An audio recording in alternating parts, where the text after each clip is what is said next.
دنیا میں جہاں کہیں بھی ہمارے مسلمان بھائی اور بہن رہتے ہیں، میں ان تک رسول اللہ صلی اللہ علیہ وسلم کی شہر سے صحیح میسج بھیجنا چاہتا ہوں اور صحیح میسج دینا چاہتا ہوں جو قرآن کی روشنی میں اور رسول اللہ صلی اللہ علیہ وسلم کی روشنی میں ہے۔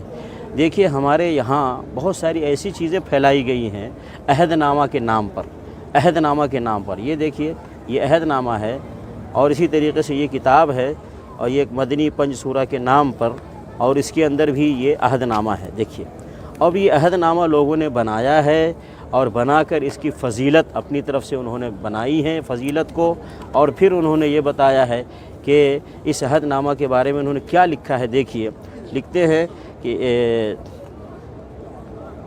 یہ شجرہ یا عہد نامہ قبر میں رکھنا جائز ہے، اور بہتر یہ ہے کہ میت کے منہ کے سامنے قبلے کی جانب طاق کھود کر اس میں رکھیں۔ بہار شریعت و فتاوی افریقہ بحوالہ رسالہ فیض عام شاہ عبدالعزیز صاحب، ٹھیک ہے۔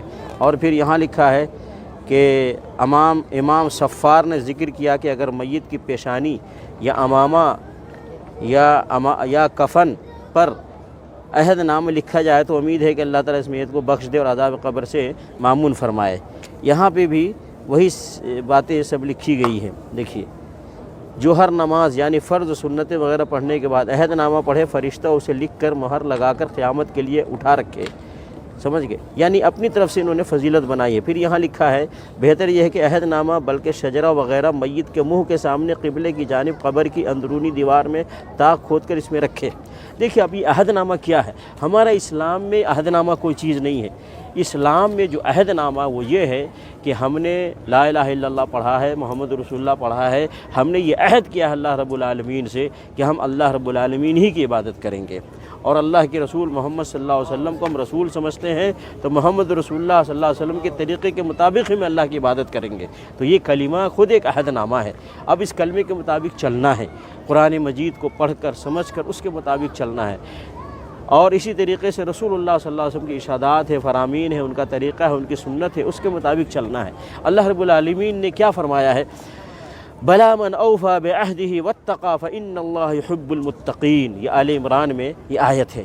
تو اللہ رب العالمین نے جو عہد یا عہد نامہ بیان فرمایا ہے کہ جو بھی اللہ رب العالمین نے قرآن کی شکل میں دیا ہے اور اللہ کے رسول محمد صلی اللہ علیہ وسلم نے اپنے ارشادات اور فرامین کی شکل میں دیا ہے، اس کے مطابق چلنا، تو یہ اصل اللہ رب العالمین اپنے بندوں سے چاہتا ہے۔ اسی طریقے سے نبی علیہ الصلوۃ والسلام نے فرمایا العہد الذی بیننا وبینہم الصلاۃ فمن ترکہا فقد کفر۔